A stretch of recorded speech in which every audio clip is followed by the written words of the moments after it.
네, 안녕하십니까. 여러분 투자의 해답을 찾아드리는 프로그램 오늘의 멘토 유새벽입니다. 오늘 굉장히 오랜만에 팍스경제TV에 출연을 했는데 멘토의 투자 노트를 통해서 여기 시청하시는 시청자분들께 저만의 그 주식 노트를 좀 공개를 하면서 갈 곳 잃은 투자 어느 곳에 해야 되는지, 그리고 수급이 어느 쪽으로 쏠리는지, 그리고 큰 거시경제의 흐름부터 파악을 해서 그런 이후에 탑다운 방식으로 지금 어느 종목들, 어느 섹터 이런 것들을 공략을 해야 되는지 좀 찾아보는 그런 시간들을 좀 찾아볼까 합니다.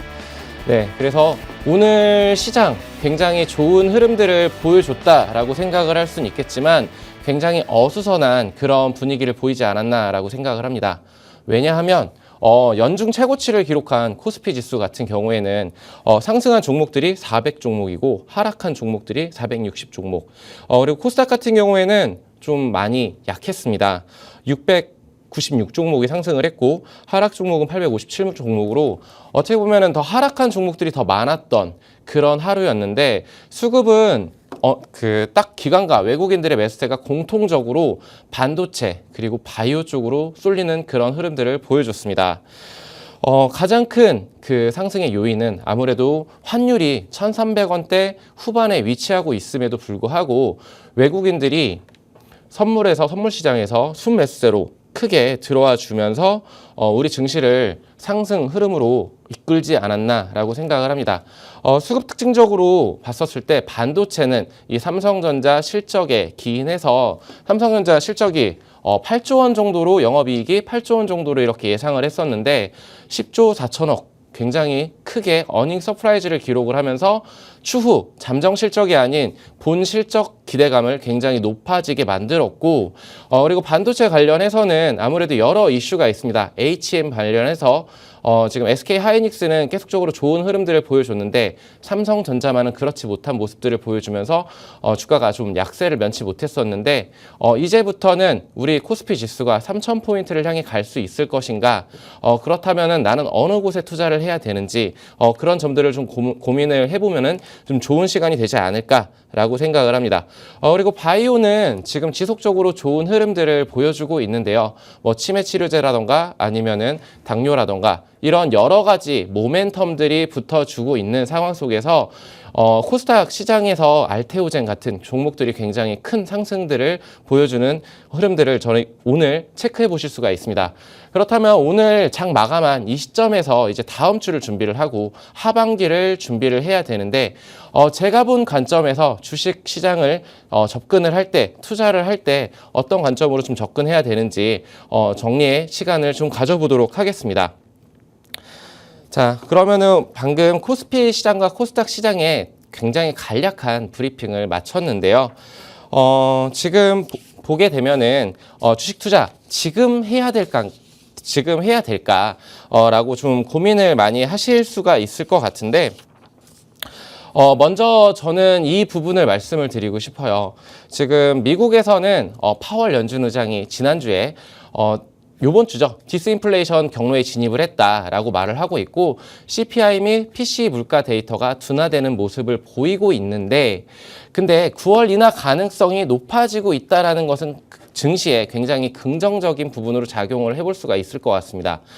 그렇지만 원화가 달러당 1,300원 후반대에서 지금 움직이고 있는 이런 흐름 속에서 외국인들의 우호적인 수급을 기대할 수 있을 것인가를 좀 고민을 해봐야 되는데, 한국은행에서도 지금 계속적으로 미국보다 선행해서 금리 인하를 할 것이다, 할 수 있을까? 이런 고민들이 굉장히 많은 것 같아요. 정부에서도 압박을 넣고 있지만 지금 이 문제는 거시경제적으로 굉장히 좋지 못한 그런 환경이 그렇기 때문에 한 8월 정도까지는 이 고환율에 따른 고환율 수혜주 이런 종목들을 좀 지켜봐야 될 것 같고, 그리고 7월 한 달 동안은 8월까지 이어지겠죠. 실적 시즌이라는 특수성이 기인해서 우리가 그렇다라면은 지금 현 시점에서 어떤 종목들을 투자해 봐야 되는지 한번 생각을 해보도록 하겠습니다. 자, 그래서 지금 어쨌든 연준에서는 물가가 둔화되고 있고 거기에 따라서 경제 지표도 둔화되고 있다. 그러면 금리 인하 가능성이 높아진다. 이렇게 얘기를 하고 있고 지난주 같은 경우에는 TV 토론에서 트럼프 전 대통령이 당선 기대감으로 금리는 어느 정도 진정되는 그런 모습들을 보여주면서 위험자산 선호 심리가 되살아나면서 그 미국 증시를 비롯해서 우리 증시 또한 굉장히 강하게 상승으로 치고 나가는 모습들을 확인해 볼 수가 있는데 저는 한 가지 의문을 좀 가지고 있어요. 과연 이 현 시점에서 갑자기 급락이 나오는 것 아닌가라는 생각을 하는 이유는 지금 미국에서 연준에서 그리고 파월의 입에서 계속적으로 금리 인하할 거야 라는 얘기는 벌써 1년 동안이나 지속되고 있습니다. 근데 이 스탠스를 왜 자꾸 유지를 하면서 금리 인하는 되지 않고 증시는 올라가고 있는 이런 상황, 굉장히 아이러니한 그런 상황이 펼쳐지고 있고 저는 여기에서 지금 굉장히 조심해야 되는 그런 부분들을 좀 포착은 했지만 그래도 오늘 터닝 포인트가 좀 되는 그런 모습들도 좀 확인을 했습니다. 그게 아무래도 반도체, AI 이쪽 관련해서 굉장히 큰 모멘텀이 작용이 되면서 증시가 올라가주는 그리고 2,800포인트를 안착해주는 이런 흐름들에 기인했었을 때 지금 연준의 아무래도 금리 인하가 보험성 금리 인하가 아니라면 이라는 전제 조건을 달고 그렇다라면은 저희는 지금 투자의 적기에 접근하지 않았나라고 보고 있습니다. 하지만 지금 수급적으로는 대형주 쏠림의 그런 흐름들이 보여지고 있고요. 거기에 따라서 주식시장의 난이도는 상당히 높다라고 저는 판단하고 있습니다. 자, 리스크 요인을 좀 체크를 해보도록 할게요. 투자를 하기에 지금 안전한 우호적인 환경인가를 봤었을 때 연준의 금리 인하가 만약에라도 지연이 된다라면 즉 물가 지표가 이제 곧 나올 PCE라던가 CPI라던가 여기에서 연준이 바라는 그런 둔화 현상이 아닌 오히려 확장 국면이 된다라면 저는 좀 약간 증시의 충격이 한 번쯤은 올 거라고 생각을 합니다. 지금 미국 증시 같은 경우에는 굉장히 불마켓인데 우리 증시는 그렇지 못하고 있어요. 그런 것들이 아무래도 삼성전자라던가 SK하이닉스라던가 이런 대형주들로 수급이 쏠린다라면은 중소형주 그리고 오늘 잠깐 반등을 했었던 로봇 관련주라던가 이런 다른 테마성의 종목들 또한 힘을 많이 못 써주겠죠. 그리고 우리나라는 수출로 먹고 사는 나라인데 거기에 따라 증시가 올라갈 수 있는 그런 흐름들을 보여줄 수가 있을 텐데 2차 전지가 지금 현재 정말 바닥권을 다지고 올라갈 수 있는 그런 시점인지도 한번 고민을 해야 될 것 같습니다. 그래서 제가 좀 정리한 노트에는 마이크로소프트, 엔비디아 등 AI 열풍이 불고 있었고 지금 거기에 따라서 우리나라 주식군들도 이런 종목들 위주로 굉장히 상승을 보여줬었는데 이 고공행진이 지금은 한 템포 살짝 쉬어가는 느낌을 보여주고 있어요. 거기에 따라 눈높이를 조금 낮춰야 되지 않나라고 생각을 하고 있고 그리고 삼성전자, SK하이닉스 오늘 굉장히 좀 좋은 모습들을 보여줬지만 그렇다라면은 소외받는 종목들이 많을 거라고 생각을 합니다. 그렇기 때문에 지금 현재 지금 시청하시는 회원님 시청자님들 같은 경우에는 아무래도 좀 소외받는 그런 경향을 받지 않을까라고 생각을 합니다. 그래서 코스피는 결국에는 저는 3,000포인트는 올 하반기에는 한 번쯤은 갈 수 있지 않나라고 생각을 하고 있습니다. 그 이유는 첫 번째로 미국이 주도하는 이 AI 공급 사이클이 굉장히 미국 경제에 우호적이고 그리고 전통적으로 대선이 있었던 때에는 S&P 500을 비롯해서 나스닥 또한 15%에서 20% 정도 굉장히 상승해주는 그러니까 강한 불마켓을 보여줬었다라는 점에 기인해서 이런 의견을 좀 드리고 싶고요. 그리고 그 주요 제조업 사이클 반등이 하반기에 경기 사이클의 핵심적인 역할을 해줄 수 있다. 즉 중국에 대한 의존도가 우리나라가 굉장히 높죠. 미국과 중국 양대 산맥에 저희가 의존도가 굉장히 높은데 산업적으로 정책을 굉장히 강화할 수 있는 이런 내수적으로 부양 조치를 취할 수 있는 이런 정책 모멘텀들과 곁들어서 이 경기 불확실성 리스크가 어느 정도 완화된다라면은 저희 코스피 지수는 3,000포인트를 탈환할 수 있다라고 보고 있습니다. 그래서 결국에는 제 결론은 시간은 소요될 수 있겠지만 결국은 3,000포인트를 향하는 그런 목표점은 3,000포인트가 아닐 수도 있습니다. 그 이상 3,300포인트 그 이상을 넘어서 갈 수 있는 그런 우호적인 환경들이 만들어질 수 있는 여건은 어느 정도 마련되어 있다. 단 조심해야 될 부분은 저는 이렇게 생각을 합니다. 앞서 리스크적인 요인들도 말씀을 드렸고 갈 수 있는 요인들에 대해서도 말씀을 드렸는데 우려 요인은 있지만 지금 투자의 적기라고 생각을 한다 보면은 신규 진입 관점에서는 저는 지금 이제는 투자를 해도 되는 그런 시점이 왔다. 그 첫 번째 이유 2,800포인트를 지금 돌파 안착을 한 시점이고 삼성전자의 실적이 굉장히 잘 나왔기 때문에 반도체, IT, 전자기기 쪽으로의 수급은 계속적으로 좋아질 것이라고 생각을 하고 있고 그리고 바이오 같은 관련 종목들이 지금 굉장히 강한 모습들을 보여주고 있지만 순환매가 돌면서 저는 일부 소외받았던 종목들 또한 같이 덩달아 올라와 준다면 저는 코스피 3,000포인트를 향해 갈 수 있기 때문에 저는 지금 오늘 제 정리 노트를 함께 시청을 하시면서 투자의 아이디어를 좀 찾아가셨으면 좋겠습니다. 자, 그렇다면 저는 잠시 쉬었다가 다시 돌아오도록 하겠습니다.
네, 오늘 이 방송을 준비를 하면서 어저께 좀 많은 생각들을 했습니다. 바이오 관련해서 준비를 해봐야 될까? 혹은 아니면은 어저께 기사가 있었죠. 삼성전자에서 로봇, 휴머노이드 로봇을 사용을 하겠다. 이런 이슈도 있고 테슬라에서 이제 8월 8일이면은 휴머노이드 로봇 관련한 이슈가 또 나올 텐데 여기 관련해서 좀 준비를 해볼까?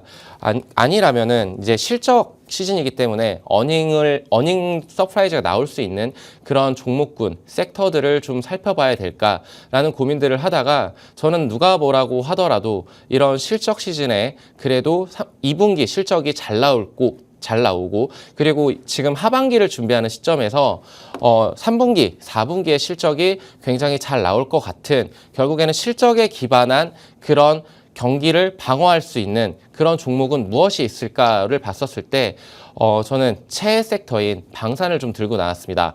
방산 관련해서는 누가 뭐라고 하더라도 지금 지정학적 리스크가 아무래도 증시에는 불안한 그런 리스크가 요인이 되지 않을까라고 생각을 하고 있습니다. 자, 그래서 좀 살펴보게 된다라고 하면은 전 세계의 안보 불안은 계속적으로 확대되고 있습니다.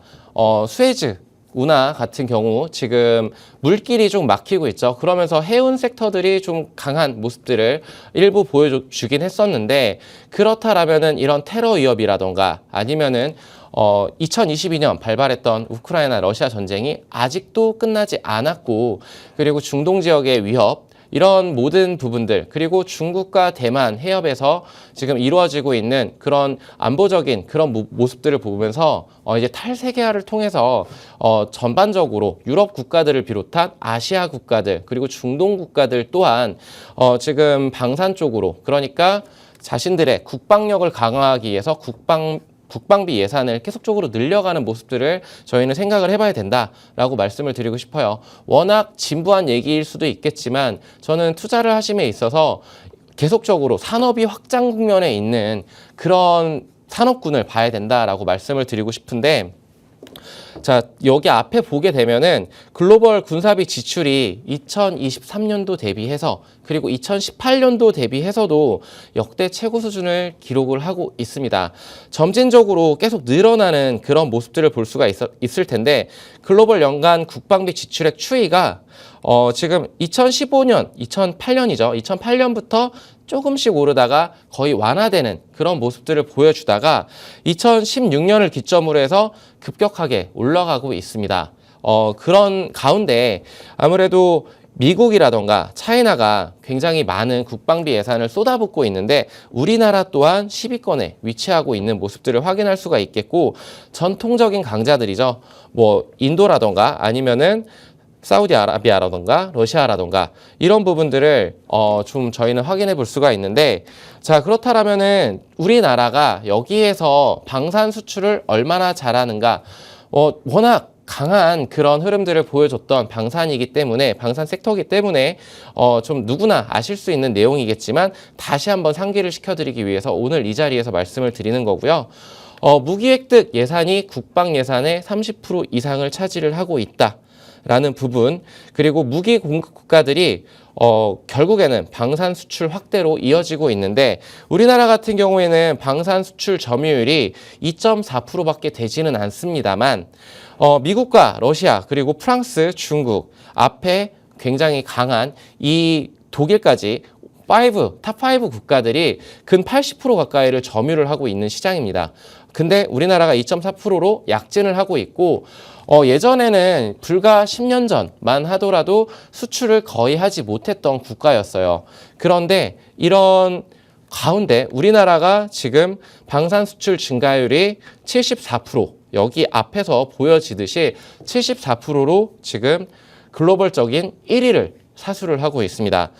이 계속적으로 1위를 할 수 있을까라는 생각을 해볼 수가 있겠지만, 방산 수출 증가율에서 볼 수 있듯이 독일과 영국, 러시아, 이 유럽권 국가들의 약세가 두드러지고 있습니다. 아무래도 이런 부분들이 우리나라한테는 우호적인 환경이 될 수밖에 없는 게, 유럽 이렇게 생각을 해볼게요. 러시아는 결국엔 아시아에도 발을 걸치고 있지만 근데 유럽에도 걸치고 있습니다. 그렇다라면 근접 국가인 우크라이나라던가 아니면은 지금 싸우고는 있지만 옆에 폴란드 뭐 이런 나라들, 접경 지역에 있는 나라들이 유럽에서 수입을 하기보다는 오히려 가격이 저렴한 그리고 빨리 납기를 할 수 있는 그런 우리나라의 제품들을 결국에는 선호를 할 것이고, 거기에 따라 해외 수주 모멘텀이 굉장히 많은 것은 극명한 사실입니다. 거기에 따라서 우리나라가 지금 방산 수출이 계속적으로 증가를 하고 있다라는 부분은 굉장히 좋은 현상이고, 수출입 데이터를 통해서도 나와주고 있어요. 근데 그러한 부분들이 옹기 반영되는 것은 결국엔 2분기 실적이다라고, 이제 하반기가 더 좋아진다라고 말씀을 좀 드리고 싶습니다. 자, 그래서 결론적으로 이 K방산의 경쟁력, K푸드도 있고 K컬처도 있고 아니라면은 K식료품 이런 부분들도 말씀을 드리고 싶지만, 저는 방산 관련해서 우리 K방산이 얼마만큼의 경쟁력을 가졌는지를 딱 압축을 해보면 결국에는 대규모 생산 능력, 지정학적 리스크가 있는 곳은 비단 유럽뿐만, 중동뿐만이 아니고 아시아권에서 우리나라는 분단 국가입니다. 거기에 따라서 북한과 이렇게 계속적으로 대치를 하고 있기 때문에 아무래도 첨단 무기로 이렇게 중무장을 이렇게 개발을 하고 있는 그런 지금 무기 수출 국가들의 비중에 편중해 봤었을 때 우리나라는 아무래도 지상 그러니까 대포라던가 탱크라던가 전차라던가 이런 쪽으로 굉장히 집중을 많이 하고 있고 거기에 연구 개발을 하고 있기 때문에 그런 관련해 가지고 대규모 생산 능력을 가지고 있는 상황입니다. 그렇기 때문에 이런 부분들이 결국에는 빠른 납기를 할 수 있는 것으로 이어지게 될 것이고, 그리고 가격 경쟁력은 확실하다라는 부분이 저는 우리나라 방산의 경쟁력이라고 생각을 하고 있습니다. 가격 경쟁력을 비교를 했었을 때 독일이라던가 러시아라던가 혹은 프랑스, 영국 이런 나라들과 비춰봤었을 때, 그리고 미국을 비춰봤었을 때 가격의 절반 정도면은 성능이 비슷한 제품들을 만들어낼 수 있는, 그렇기 때문에 계속적으로 매출이 늘어나고 거기에 따라서 이익단이 올라올 수 있는 그런 경쟁력을 가졌다라고 말씀을 드리고 싶고요. 그리고 높은 수준의 무기체계, 가동률과 신뢰 이런 부분들은 계속 보여줬던 것 같아요. 테스트를 통해서도 보여줬지만 결국에는 우리나라에서 지금 포연대에서 이런 시연들을 지금 계속적으로 보여주고 있는데 글로벌적인 그런 국가들이 참여를 해서 지금 계속적으로 좋은 반응들을, 현지에서 좋은 반응들을 얻고 있고 거기에 따라 수주가 계속 올라와주는 모습들을 확인을 해볼 수가 있어요. 자, 그러면 좀 더 딥하게 들어갔었을 때 경쟁력을 제가 대규모 생산 능력이라던가 빠른 납기라던가 가격 경쟁력 그리고 높은 수준의 무기체계 가동률이라고 했는데 경쟁력을 봤었을 때 표에서 볼 수 있듯이 K2 같은 전차 같은 경우에는 1,500만 달러로서 독일이나 미국 3,000만 달러에 비해서 굉장히 저렴하다. 그러니까 가격이 반밖에 안 된다라는 부분들을 저희는 확인을 할 수가 있고, 그리고 납기가 굉장히 중요하다라고 말씀을 했는데 왜냐면은 빠르게 전투 배치를 시켜줘야 되는 이런 무기 체계를 지금 저희는 지금 3년 걸릴 것을 1년 반 만에 납기를 할 수 있다라는 것. 그러니까 매출과 이익이 1년 반 후면은 그 수주를 따온 이후에 빠르게 매출과 이익이 올라갈 수 있다라는 점은 우리 광산 업체들에게 굉장히 우호적인 환경이라고 말씀을 좀 드리고 싶고요. 전차 수출 데이터는 보여드렸고, 그리고 우리나라가 지금 수출 대상국이 4개국에서 2022년도 4개국에서 2023년도에는 12개국 3배가 증가를 했습니다. 이런 데이터들을 봤었을 때 지금 굉장히 사업 다각화를 시켜주고 있구나. 여러 수급처를 모집을 하고 있기 때문에, 그리고 거기에 무기체계 종류가 6개에서 12개로 늘어나는 모습들을 확인을 해봤었을 때 결국에는 우리나라 수출이 늘어날 수 있는데 방산이 한몫 거들겠구나, 효자 종목이 될 수 있겠구나라고 저희는 확인을 해볼 수가 있을 것 같습니다. 그래서 매크로적인 불확실성이 있는 지금 현 시점 속에서 지속적인 매출과 그리고 이익 성장이 가능한 이쪽 방산 섹터를 봐야 될 것 같고, 그리고 해외 수주 모멘텀은 지금 폴란드 이후로 지금 큰 계약이 터지진 않고 있습니다. 하지만 호주라던가 아니면은 중동 지역이라던가 이쪽에서 수주 모멘텀이 충분히 갈 수 있고, 그리고 실적 시즌인 만큼 지금 현 시점에서 주가가 단기간에 치고 올라갔던 부분은 있지만 어느 정도 일부 조정 구간에 들어온 국면입니다. 그렇다면은 실적 시즌에 맞추어서 실적 시즌이 어닝이 나온다라면은 충분히 탄력적으로 주가는 올라갈 수 있다라는 말씀을 좀 드리고 싶고요. 가격적인 부담이 일부 있다고 생각하시는 분들도 있을 거예요. 그렇지만 저는 충분한 상승 여력이 있다라고 판단을 하고 있기 때문에 오늘 이 시간 정리 노트를 통해서 좀 말씀을 드리고 싶고, 저는 잠시 쉬었다가 다시 돌아오도록 하겠습니다.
네, 오늘 방산에 대해서 얘기를 드리고 있는데 제가 왜 처음 방송에서 왜 방산을 얘기하나 의구심이 드실 수도 있을 것 같아요. 근데 아무래도 주식 투자를 할 때 내가 투자할 수 있는 종목, 그러니까 내가 재미를 봤었던 종목, 그쪽으로 계속 시선이 갈 수밖에 없을 텐데 저는 실제로 주식 투자를 하면서 가장 재미를 본 섹터가 방산이라고 말씀을 드리고 싶어요. 하나에어로스페이스를 필두로 한 이 5대장이 있을 텐데 하나에어로스페이스 같은 경우에는 저 같은 경우에는 자랑하는 것은 아니지만 5만 원대에서 매수를 해서 계속적으로 들고 있다가 최근에 팔았습니다. 근데 지금 다시금 확장 국면에 다시 들어섰다라고 생각을 해서 다시금 잡아가는 그런 모습들을 잡고 있기 때문에 저는 이 시간에 방산에 대해서 먼저 말씀을 드리고 싶고 여러 다른 섹터들도 있겠지만 방산에 가진 매력들은 아직도 유효하다. 그리고 주가 상승이 지금 이루어졌다가 일부 조정이 들어왔는데 더 치고 나갈 수 있을 것인가에 대한 의구심은 충분히 있을 거라고 생각을 합니다. 하지만 저는 더 갈 수 있다라는 것에 확신을 하고 있고 예전 그러니까 백으로 돌아갔었을 때 1, 2년 전에 제가 하나에어로스페이스 같은 경우는 5만 원에서 7만 원 갈 것이다. 혹은 12만 원까지는 갈 것이다 라는 얘기들을 했습니다. 근데 거기에서 주가가 그 이상으로 올라왔어요. 저도 잠시 잊고 있던 그 주식들이 굉장히 큰 수익으로 돌아왔었고 400% 넘는 그런 수익. 결국에는 2년 동안 장기 투자 아닌 장기 투자를 했다가 굉장히 재미를 봤던 섹터가 방산이기 때문에 지금 현 시점에서 다시금 돌아봐야 되는 그런 섹터라고 좀 찍고 넘어가고 그렇다면은 저는 방산 5대장이 누가 있는 것인가 라고 한번 살펴보도록 할게요. 누구나 다 아는 종목일 수도 있습니다. 하나에어로스페이스, 그리고 한국항공우주, LIG 넥스원, 현대로템, 그리고 하나시스템을 꼽아볼 수가 있는데 지금 주가적인 측면으로 봤었을 때는 하나에어로스페이스와 LIG 넥스원은 굉장히 고공행진을 하는 모습들을 볼 수가 있어요. 왜냐하면은 여기 중간단에 보면은 시총 추이가 보일 텐데 시총이 굉장히 390% 가까이 하나에어로스페이스는 상승을 해주는 모습을 보여주고 있고 LIG 넥스원도 200% 가까운 22년도 그러니까 2년 전 백데이터를 대비해서 200% 가까이 상승을 해주는 모습들을 볼 수가 있습니다. 그리고 한국항공우주는 어느 정도 답보 상태를 보여주고 있지만 그래도 일정 부분은 올라왔습니다. 같은 그 출발선상에서 있었던 하나에어로스페이스, 한국항공우주, 그리고 LIG 넥스원 중에서 이 두 종목만큼은 굉장히 강한 상승을 이끌었었지만 한국항공우주라던가 아니면은 현대로템이라던가 이 종목들은 크게 힘을 쓰지 못하고 있는 상황인데 하나시스템도 사실은 조금 아쉬운 모습들을 보여주고 있어요. 12개월 선행 PER 같은 경우에도 좀 약간 두 종목 같은 경우는 강하지만 나머지 세 종목 같은 경우에는 조금은 지금 좀 더 돌이켜 봐야 되는 그런 시점이지 않나라고 좀 보고 있고요. 그렇다면은 방산 수주잔고는 어떻게 변화하고 있을까를 봤었을 때 압도적으로 하나에어로스페이스가 많습니다. 굉장히 크게 올라오는 이런 차트의 흐름을 볼 수가 있는데 한국항공우주는 약간은 쏘쏘한 그런 흐름들을 보여주고 있고 역시나 주가가 말을 해주는 것 같아요. LIG 넥스원도 굉장히 잘 치고 나오는 그런 수주가 계속 쌓여가는 이런 흐름들을 저희는 확인해 볼 수가 있고 현대로템은 아무래도 철도 사업 분야와 방산 산업 분야가 두 개가 나누어져 있는데 방산에서는 그럭저럭 나쁘지 않은 실적을 수주를 쌓아가고 있는 상황입니다. 하나시스템은 조금은 올라가곤 있지만 주가 측면으로서는 조금 아쉬운 모습들을 보여주고 있죠.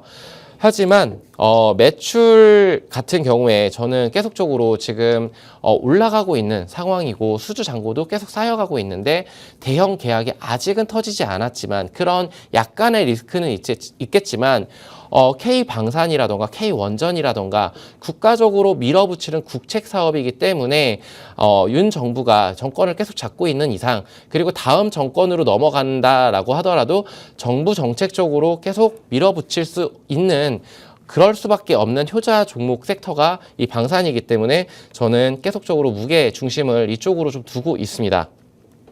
자, 그렇다면은 하나에어로스페이스를 좀 뜯어보도록 할게요. 실적이 앞에 보시면은 나와 있습니다. 굉장히 잘 나와 있는 자료가 유안타 증권에 나와 있기 때문에 나와 있어서 제가 좀 따와봤는데 1분기 때는 폴란드 공백 및 정밀기계 일회성 손익 악화 등으로 좀 부진했었습니다. 거기에 따라 주가가 살짝 조정받은 기분도 있지만 2분기 이후에 폴란드 인도 증가로 성장세가 회복 전망이다라는 굉장히 긍정적인 리포트가 나왔습니다. 하나 비전 이익률 호조로 견조한 하나 시스템 실적도 뒷받침해 줄 것이고, 그리고 어저께 그리고 오늘 하나 오너 일가에서 지분, 그러니까 하나 지주사로 어느 정도 승계를 위한 이런 것들을 펼쳐주고 있는데, 부회장인 김승현 회장의 부회장인 아들, 그분이 이제 하나 에어로스페이스의 이제 사장이잖아요.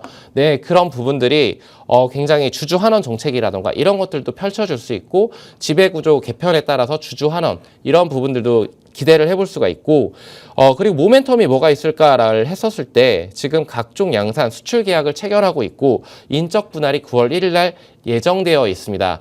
이때 주가가 다시 한번 치고 나갈 수 있는 원동력은 있다. 그러니까 주 사업 분야를 가지고 있는 하나 에어로스페이스가 저는 주가 상승 여력이 아직은 남아있다라고 보고 있습니다. 그리고 그렇다면은 좀 주가가 좀 부진한 한국항공우주 같은 경우에는 1분기 때 호실적을 기록을 했어요. 근데도 주가는 아직 못 가고 있고, 근데도 지금 모멘텀이 남아 있습니다. 아무래도 우리나라를 대표하는 그런 항공 분야에서도 지금 한국항공우주가 열심히 일을 해주고 있고, 각종 양산 수출 계약들을 체결을 해주고 있고, 우주사업 가시화가 확장되고 있습니다. 결국에는 이 두 종목의 특징은 지금 딱 봤었을 때 우주항공 분야도 걸쳐 있지만 방산 쪽에서도 굉장히 큰 힘을 낼 수가 있는 그런 모멘텀이 충분한 그런 두 종목이라고 볼 수 있고, 가격적으로는 하나 에어로스페이스가 굉장히 높다라고는 하지만 한국항공우주 좀 저렴하다라는 접근으로 알아볼 수도 있겠다라고 말씀을 좀 드리고 싶습니다.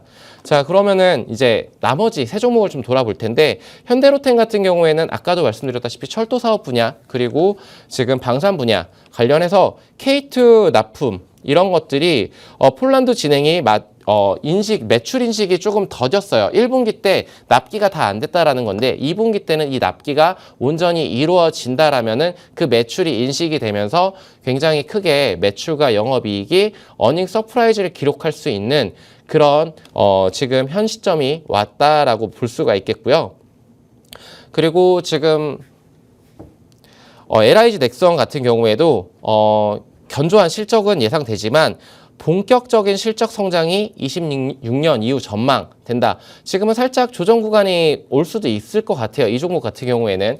그렇지만 저는 각종 양산이라던가 수출 계약을 계속적으로 체결을 할 수 있기 때문에 LIG 넥스원도 좀 긍정적으로 지금 바라봐도 되는 시점이라고 말씀을 드리고 싶고, 하나 시스템은 좀 아쉬운 부분이 없지 않아 있어요.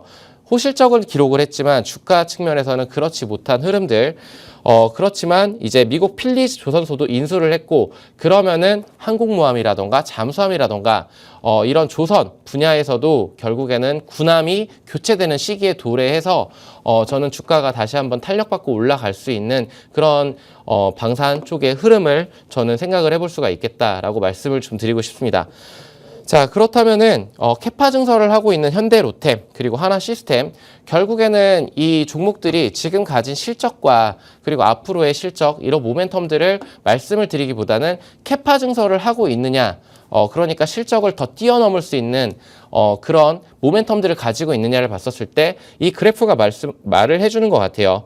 22년도부터 설비 투자가 늘어나고 있습니다. 현대로템 같은 경우에는 3개년도 또한 굉장히 가파르게 3배 가까운 투자를 증액을 하고 있고, 하나 시스템 같은 경우에도 23년도 대비해서 24년도에는 3배 가까운 이런 설비 투자를 진행을 하고 있습니다. 거기에는 필리조선소 인수라던가 이런 부분들도 곁들어 있겠죠. 그리고 방산 업종의 인력 같은 경우에도 계속적으로 증원이 되는 그런 추세를 확인해 볼 수가 있습니다.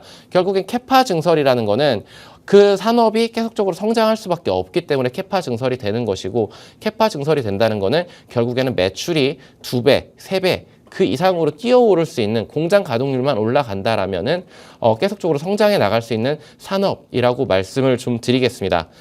자, 그러면은 수주잔고 지금 현재 이상이 없는지를 좀 봤었을 때 올해도 수주잔고가 더 쌓여가는 구간이라고 볼 수가 있겠는데 지금 현재 파이프라인만으로도 지금 수출 실적을 기대를 해볼 수가 있는데 계속적인 설비 투자와 인력 증가가 예정되어 있고 그리고 정부가 올해 내세운 해외 방산 수주 목표가 200억 불인데 여기에도 주목을 해봐야 된다라고 말씀을 좀 드리고 싶어요. 자, 그렇다면은 차트로 잠깐 돌아가서 지금 제가 말씀드렸었던 주가의 흐름들을 한번 체크를 해보도록 할게요. 자, 하나에어로스페이스 제가 말씀을 드렸다시피 굉장히 좋은 흐름들을 보여주고 있습니다. 이 상승 추세를 살짝은 이탈을 했을 수도 있겠지만 저는 21선을 이탈을 하지 않은 현 시점 구간에서 분할 매수 접근으로 충분히 공략 가능해 볼 그런 종목이다라고 말씀을 드리고 싶어요. 9월 달에 예정되어 있는 인적 분할이라던가 이런 부분들도 아직은 주가에 다 선반영되지 않았다라는 그런 이유를 근거로 들고 싶고 그리고 계속적으로 전고점을 두들기고 있습니다. 25만 원 라인을 계속적으로 돌파하려는 이런 모습들을 봤었을 때 주가가 지금 한 템포 레벨업을 할 수 있는 그런 수준에 와 있다. 그러니까 하나그룹 자체적으로도 하나에어로스페이스를 굉장히 주 사업 분야로 밀고 있다라는 것은 방산뿐만이 아니고 우주항공 이쪽으로도 저희는 모멘텀을 받아갈 수 있다라는 부분들을 확인을 해볼 수가 있고 수급적으로도 지금 우호적으로 변하고 있습니다. 외국인들과 기관의 수급이 계속적으로 들어오고 있습니다. 2거래일 연속 양 메이저에서 들어오고 있다라는 부분은 우리가 체크를 좀 해봐야 된다라고 말씀을 좀 드리고 싶고요. 그리고 LIG 넥스원도 굉장히 좋은 흐름인데 자, LIG 넥스원은 약간의 기간 조정 값이 들어온 것 같아요. 20만 원 선을 살짝 이탈은 했지만 20만 원 선만 지켜준다라면은 다시 한번 전고점이 22만 원 라인을 다시 한번 돌파를 향해서 즉 우리가 주가 수익을 10% 정도 낼 수 있는 단기간에도 올려볼 수 있는 그런 지금 종목이지 않을까라고 바라보고 있어요. 물론 지금 현 시점에서 실적 시즌이기 때문에 실적이 조금 꼬꾸라진다라면은 물론 주가는 밀릴 수는 있겠지만 추세적으로 이 방산주들이 지금 계속 좋은 모습들을 보여주고 있고 앞으로도 그럴 것인가에 대해서는 수주 모멘텀이 저는 커버를 해줄 것이다라고 말씀을 드리겠습니다. 한국항공우주 같은 경우에는 주가는 이렇게 굉장히 긴 차트를 확 줄여서 볼게요.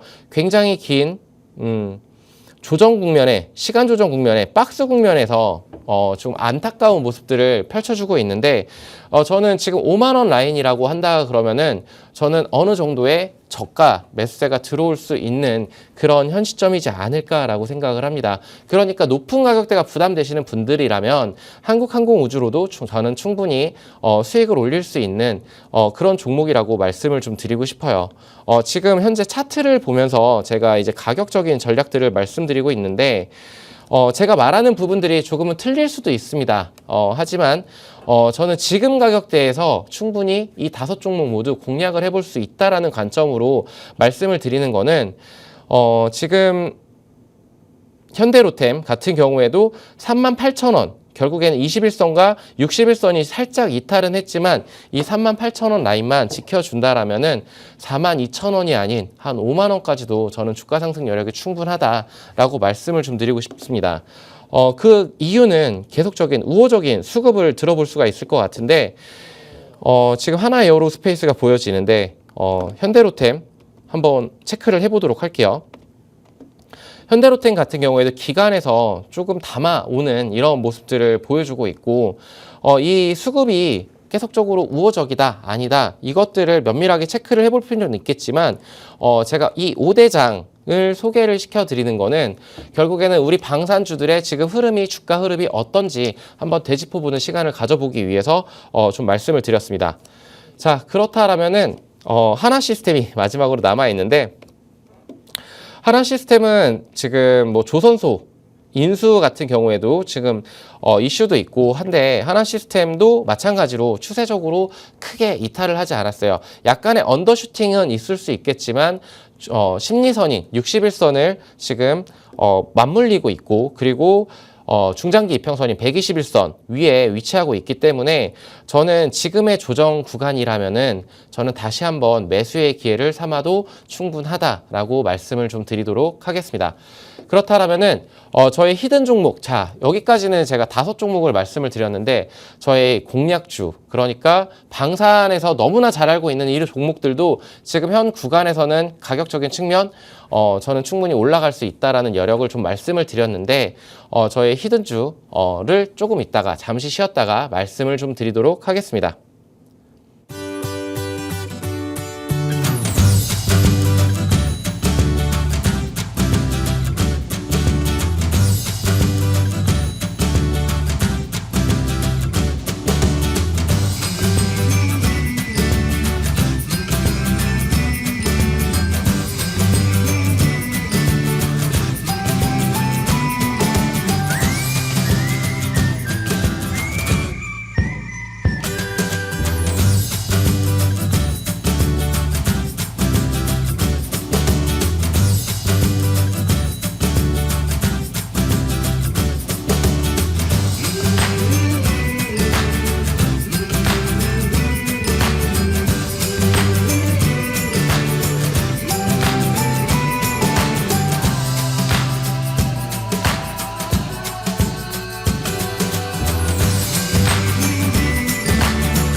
네, 오늘 방산에 대해서 얘기를 했는데 사실은 부족한 감이 없지 않아 있어요. 제가 준비했던 자료, 그리고 제가 알고 있는 방산에 대한 지식들에 대해서 온전하게 다 이렇게 말씀을 제대로 드리지 못하고 있는 부분은 맞지만, 그래도 제가 오늘 이 방산을 준비를 하면서 이 투자의 정리 노트를 준비를 하면서 굉장히 많은 리포트들을 들여다봤고, 그러던 중에 제가 아까 말했던 5대장도 가격적으로 부담이 없고 지금 충분히 올라타도 괜찮다라는 신규 진입 관점으로 말씀을 드렸었는데, 저는 오늘 사실 작은, 그러니까 스몰캡 종목을 그렇게 좋아하는 성격은 아닙니다.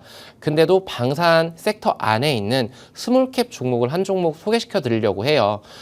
그 종목은 뭐냐라고 했었을 때 종목명을 말씀드리도록 하겠습니다. 네, 코츠 테크놀로지라는 그런 종목인데 굉장히 생소하실 거예요. 시총이 1200억 정도밖에 안 되는 굉장히 조금 작은 그런 종목이지만 네트워크 중심으로 이렇게 전쟁이 좀 변화되고 있는 그런 현 시점에서 방산의 IT는 고도화가 필수적입니다. 거기에 맞춰서 코치 테크놀로지가 개발하고 있는 이런 아무래도 임베디드 시스템 개발 업체인데 그 전쟁 중에 실시간으로 데이터 처리 기능을 만들 수 있는, 그러니까 소프트웨어를 만들 수 있는 그런 처리, 그러니까 반도체 같은 굉장히 여러 가지 기판들을 만들고 있는 업체라고 말씀을 좀 드리고 싶은데, 지금 글로벌적으로 그 스텔스 비행기라던가 이런 것들에 대해서 좀 만들고 있고 굉장히 전략 무기가 고도화되고 있는데 지금 우리나라는 약간 중화학 무기, 그러니까 탱크라던가 이런 부분들을 굉장히 중점적으로 만들고 있다라고 했는데, 거기에 들어가는 임베디드 컴퓨터 시스템을 만드는 회사라고 말씀을 드리겠습니다. 그래서 주요 고객사가 어디냐를 봤었을 때 LIG 넥스원이에요. LIG 넥스원이 매출 비중의 50% 이상을 좀 차지하고 있고, 현대 로템이라던가 하나 시스템, 한국항공우주 등에도 들어가고 있고 납품을 하고 있는데 50여 종의 싱글보드 컴퓨터를 개발하고 납품을 하고 있는 회사라고 알아주시면 될 것 같고요. 이 회사가 연역이 굉장히 오래됐습니다. 99년도에 설립이 된 회사였고 지금 아까 집적도를 좀 설명을 드려야 될 것 같은데, 산업용 임베디드 컴퓨터 같은 경우에는 중정도의 집적도를 가지고 있으면 되겠지만, 방산용은 아무래도 환경적인, 그러니까 사막이나 아니면은 빙하가 있는 뭐 이런 그런 곳에서도 쓸 수가 있는 굉장히 기후나 이런 것들에 좀 강력해야 되는데, 그런 부분들도 커버를 할 수 있는, 그러니까 집적도가 굉장히 높은 방산용 임베디드 컴퓨터 기술력이 있다라고 말씀을 드리고 싶고, 이 회사의 목적은, 만들어진 목적 취지 자체가 외국산 임베디드 컴퓨터를 국산화시키기 위해서 만들어진 회사고, 기술진들이 다 LIG 넥스원 출신들로 이렇게 처음 출범을 했던 회사입니다. 그러니까 기술력 또한 믿어줄 수가 있고 매출처 또한 믿어줄 수가 있는 종목이라고 말씀을 드리고 싶고, 네, 그래서 주력 고객사들의 수주가 아까 전에도 말씀을 드렸다시피 증가를 하고 있고, 수주 증가는 결국에는 수주 잔고가 확대가 될 것이고, 거기에 따라 지금 잠깐 표를 보게 되면 LIG 넥스원 같은 경우에는 수주 잔고가 계속적으로 올라가고 있습니다. 23년도 가파르게 올라가고 있고 현대로템 같은 경우에도 올라가고 있는 그런 모습들을 확인할 수가 있는데 거기에 발맞춰서 코치 테크놀로지 수주 잔고도 22년도 대비해가지고 약 1.4배 정도 이렇게 올라와주는 그런 모습들을 확인을 해볼 수가 있습니다.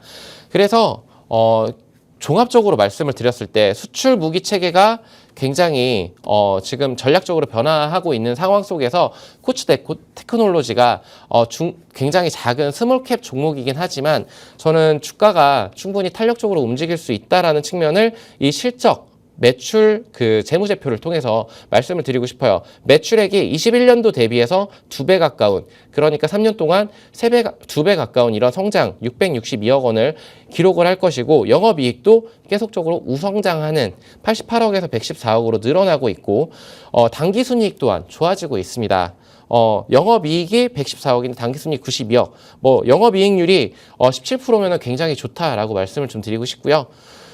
그래서 다른 방산 업종 밸류에이션을 비교를 해봤었을 때도 굉장히 저평가를 받고 있다라는 기분을 데이터를 통해서 알 수가 있습니다. PBR이 2배 수준밖에 되지 않아요. 네, 이런 부분은 다른 종목들에 비해서 저평가를 좀 받고 있지 않나라고 말씀을 좀 드리고 싶고 아까 수급적인 부분을 좀 말씀을 드리고 싶은데 이런 작은 종목에는 사실은 외국인들과 기관 투자자들이 관심을 잘 안 보입니다. 그리고 안 들어오는 경우가 굉장히 많은데 사모펀드에서 굉장히 우호적인 수급들이 계속적으로 들어오고 있고 외국인들 또한 관심을 보이는 종목이라는 점에서 저는 이 종목을 한번 눈여겨보고 공략을 해봐야 되지 않나라고 말씀을 드리겠습니다. 자, 결론적으로 말씀드려서 가격적으로 지금 상승 추세를 계속적으로 타고 있고 상승 추세 하단 라인을 지지 발판 삼아서 올라와 주고 있는 종목인데 오늘은 살짝 밀렸어요. 그러니까 61선 가까이 22,500원 정도까지 제가 아까 전에 주가가 밀리는 모습들을 확인을 해봤는데 저는 지금 현 구간에서 한 2, 3개월 정도의 여유 기간을 두고 투자를 한다라면 저는 충분히 이 종목으로도 재미를 볼 수 있지 않을까. 그리고 장기적인 투자 관점에서 본다라면은 하나에어로스페이스의 뒤를 이어서 2배, 3배 갈 수 있는 그런 시총의 규모가 늘어날 수 있는 그런 종목으로 탈바꿈할 수 있을 것이다 라고 저는 결론 지어서 말씀드리겠습니다. 자, 그래서 오늘 방산을 말씀을 드렸는데 좀 더 디테일한 정보들을 많이 드리고 싶어요. 그렇기 때문에 아래 하단 스캔 코드를 통해서 저와 함께 방산을 비롯해서 다음 시간에는 반도체를 할지 혹은 바이오를 할지 IT를 할지 이런 종목들에 대해서 좀 더 많이 고민을 해보고 투자자분들한테 좋은 정보를 드릴 수 있는 그런 멘토가 되도록 하겠습니다. 자, 그러면 오늘 방송 시청해 주셔서 감사드리고 저는 다음 시간에 찾아뵙도록 하겠습니다.